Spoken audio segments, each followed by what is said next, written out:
Olá, pessoal. Gostaria de agradecer o convite da Liga Acadêmica de Medicina de Família e Comunidade da Universidade Federal de Jataí por esse convite. Uma grande honra estar junto de vocês aqui, poder compartilhar um pouco do conhecimento sobre um tema muito importante, que é o atendimento ao paciente queimado. Meu nome é Pedro Coutro, eu sou professor de cirurgia plástica da Faculdade de Medicina de Ribeirão Preto da USP, e eu espero que essa apresentação ajude vocês a entenderem melhor como realizar o atendimento inicial a esse paciente queimado, voltado para o médico generalista. O objetivo da apresentação é explicar como o médico generalista pode conduzir o atendimento das primeiras horas do paciente queimado no ambiente de sala de urgência, de pronto-socorro. Esse conhecimento é um conhecimento básico de todo graduando em medicina, e é importante que todos vocês conheçam os princípios que norteiam esse tratamento, para poder fornecer ao paciente o melhor cuidado possível. Eu queria que vocês observassem essa queimadura e se perguntassem: vocês estão preparados para atender esse tipo de paciente? Vocês sabem como conduzir o tratamento inicial desse paciente? Quais as medidas iniciais de que esse paciente necessita nas primeiras horas depois desse trauma? Vamos começar definindo então o que é queimadura. Queimadura é uma lesão tecidual sempre decorrente de um trauma. Então aí já vem o primeiro conceito. Toda queimadura é um trauma. E como trauma, o tratamento deve seguir os princípios do ATLS definidos pelo famoso acrônimo ABCDE, e na queimadura isso não é diferente. O tratamento segue os mesmos princípios. O trauma da queimadura ele é causado sempre por uma transferência de energia. E a transferência de energia, ela define o tipo de queimadura que está acontecendo. Então, quando a energia transferida é de origem térmica, os extremos de temperatura, tanto calor quanto frio, nós chamamos uma queimadura térmica. Quando a energia transferida é de origem elétrica, nós temos a queimadura elétrica. Quando é por uma substância química, uma reação química, temos a queimadura química. Da mesma forma, a queimadura radioativa, pela emissão de radiação, ou propriamente aquela queimadura decorrente de atrito, de fricção mecânica, chamada então de queimadura mecânica. E na quase totalidade dos casos, a pele então é acometida. Lembrando então da anatomia da pele, o que é importante a gente observar: a pele tem essas três camadas principais, a epiderme, a derme e o subcutâneo. A epiderme é a camada mais superficial e ela não tem vascularização. A irrigação da epiderme é dada por inibição a partir da derme.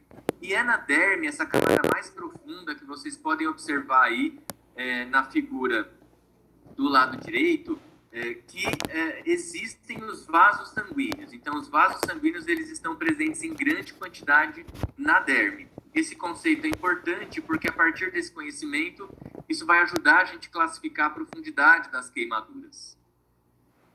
Quando acontece uma queimadura, o que a gente precisa fazer rapidamente no local?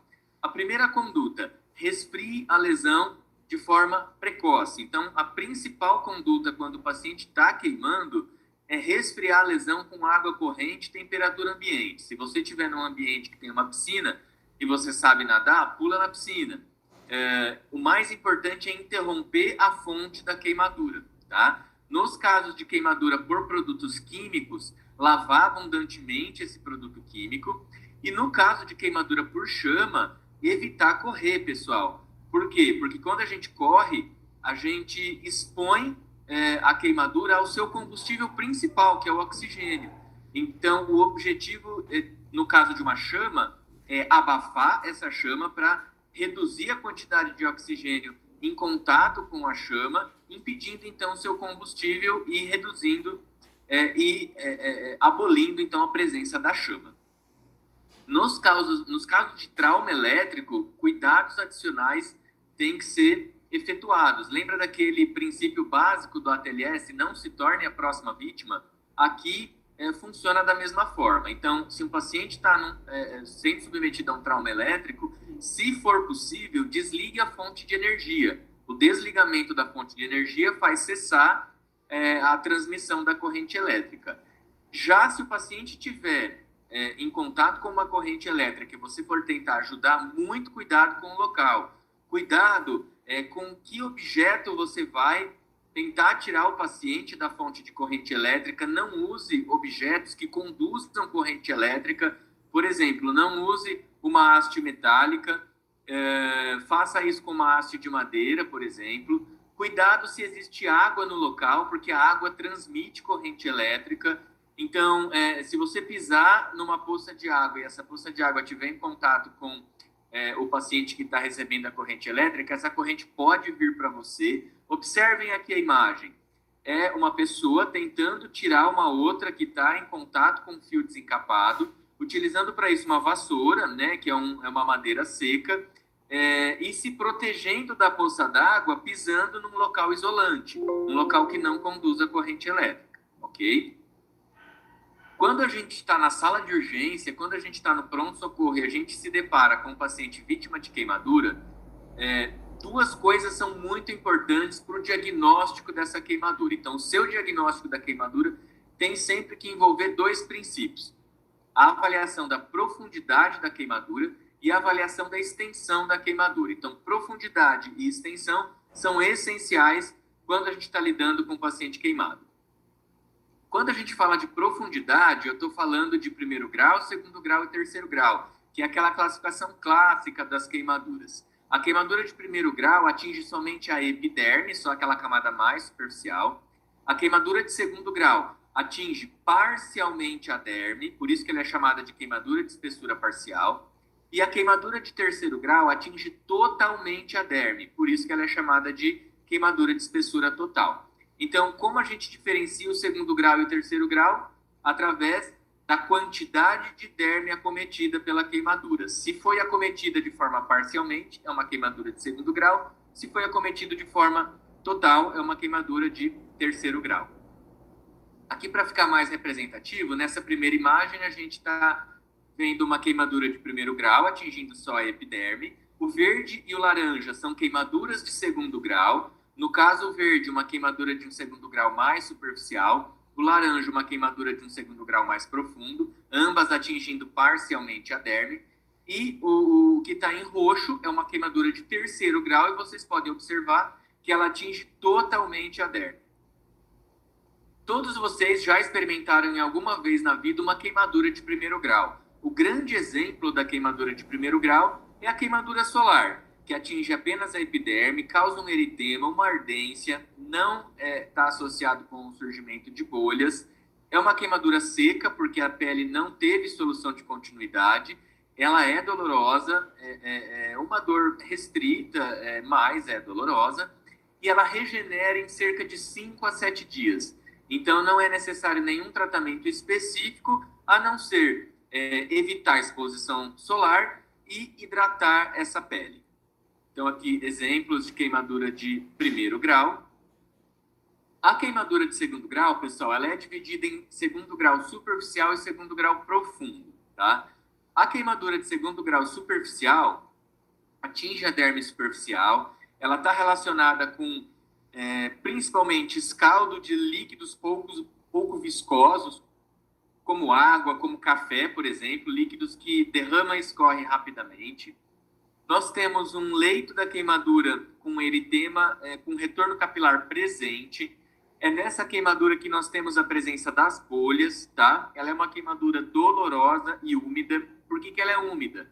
Porque a pele perdeu a sua função de barreira. Então, aquela função de impedir perdas hídricas, no local da queimadura, ela está parcialmente perdida. Então, naquele local vai haver perda hídrica, e isso é observado por uma umidade no leito da queimadura.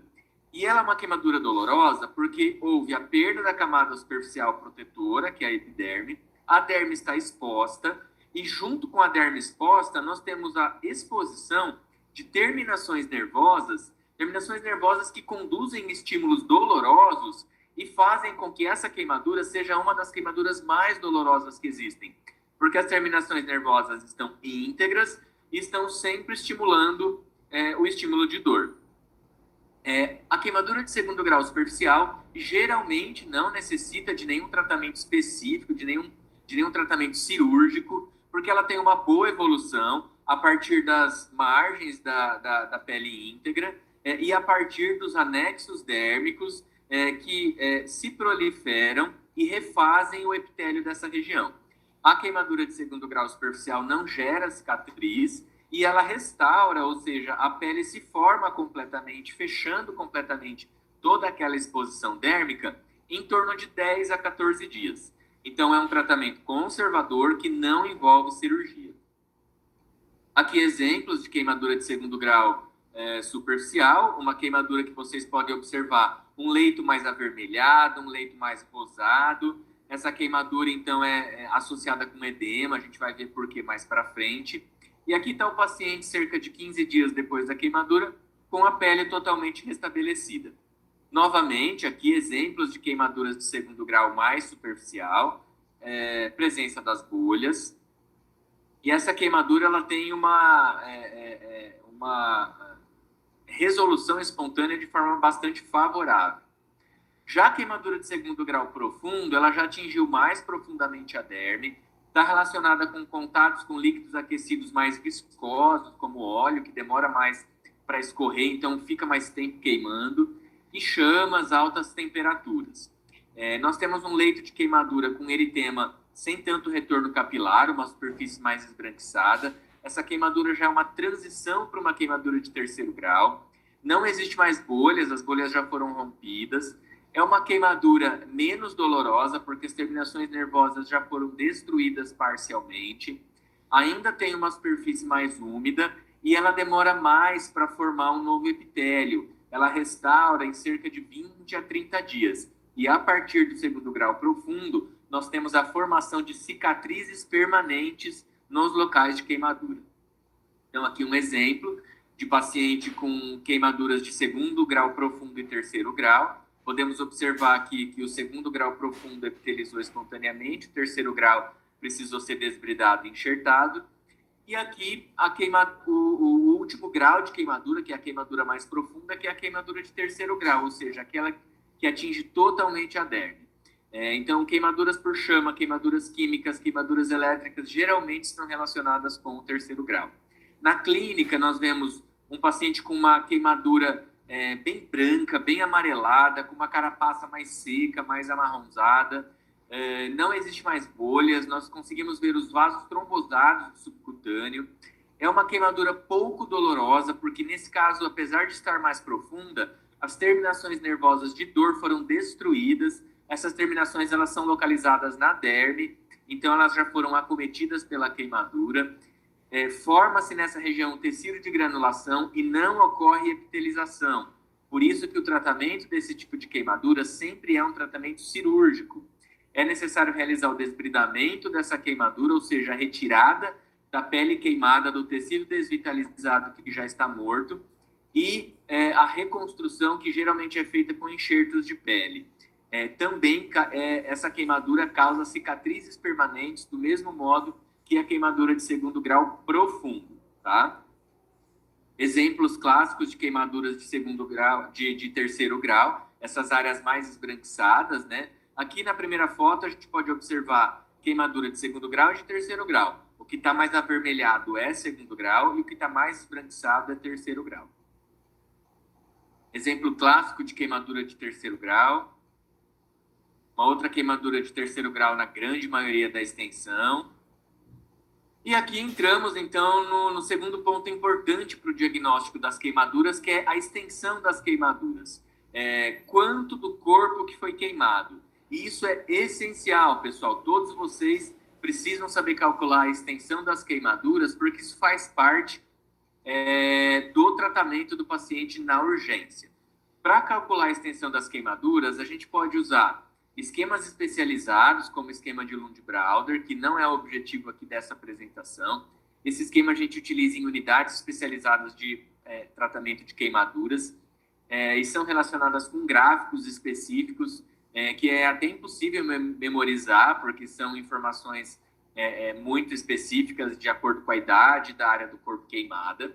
Essa regra da palma da mão, que é utilizada para pequenas queimaduras, só para a gente fazer uma estimativa bem grosseira. E o que eu quero que vocês saibam é a regra dos 9. que é chamado também de esquema de Wallace, que é um esquema mnemônico muito simples, de fácil memorização e que permite que vocês calculem a área corpórea queimada em questão de minutos, tá? É bem rápido e bem simples. Esse esquema, só para exemplificar, que é o esquema de Lund-Browder, vocês não precisam saber isso aí, tá? É só para exemplificar o que ele é. Existem áreas fixas, áreas variáveis, e a gente utiliza bastante em unidades de tratamento de queimaduras, tá? O que eu quero que vocês saibam é isso, pessoal. O esquema de Wallace, chamado de regra dos 9.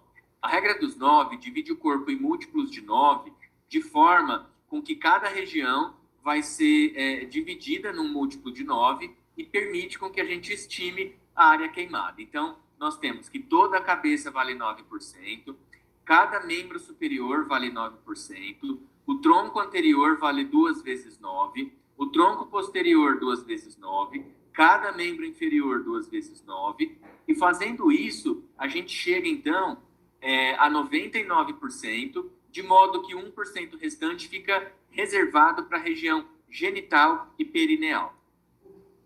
Então, a gente tem aqui que a regra dos 9 ela não é fixa, ela é variável de acordo com a idade. Então, a regra para criança e para bebê é diferente, com algumas correções, tá?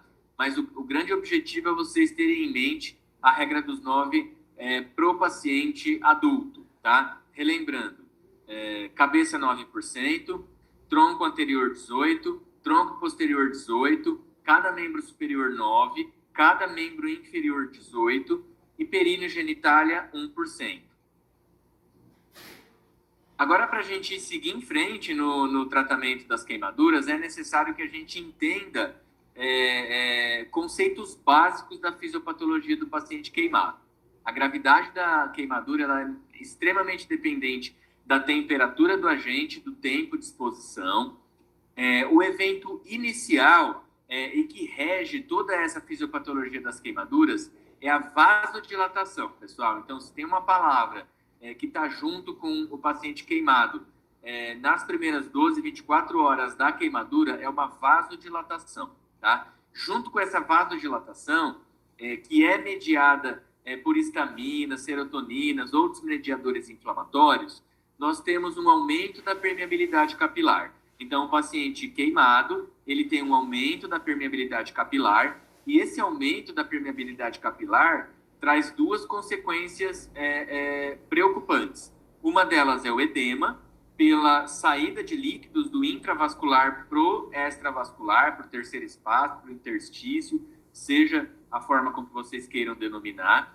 Esse edema é mais intenso nas primeiras 12 horas depois da queimadura, e juntamente com a saída de líquidos, o aumento da permeabilidade capilar favorece o extravasamento de macromoléculas de proteínas que extravasam para o espaço intersticial. Dentre essas proteínas, a principal delas é a albumina, uma macromolécula que é a grande responsável pela pressão oncótica do intravascular, e isso causa uma hipoproteinemia no intravascular, reduzindo a pressão oncótica do intravascular, piorando esse desvio de líquidos para o interstício, piorando o edema. Então, é um círculo vicioso que, se não for adequadamente corrigido de forma precoce, pode impactar no prognóstico desse paciente dias depois. Então, a qualidade do atendimento que você dá nesse início é fundamental para que o paciente evolua de forma adequada. Então, nós temos um paciente que, clinicamente, ele está com uma hipovolemia, por esse desvio de líquidos para o extravascular, e ele está hemoconcentrado, certo? Essa alteração na hemodinâmica é secundária a diversos efeitos sistêmicos que a gente fala relacionados com essa hipovolemia, redução de débito cardíaco e uma situação de choque. O paciente grande queimado é um paciente que está chocado, é um choque hipovolêmico que ele tem. Esse paciente ele pode estar com as suas necessidades metabólicas